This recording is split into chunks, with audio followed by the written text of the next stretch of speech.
রে চাই একটা মনের মানুষ চাই, যার কাছে সব মনের কথা খুইলা বলা যায়।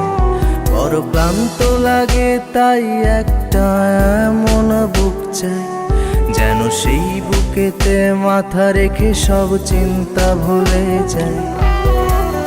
তবে আর কষ্ট ভুলতে নেশা লাগতো না, বুকটায় আমার ধোঁয়ায় পড়ে কয়লা হতো না।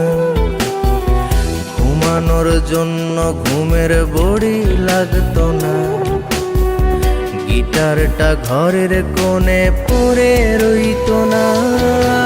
ইট পাথরের শহর আমায় কঠিন করছে রোজ, তারে সহজ করার জন্য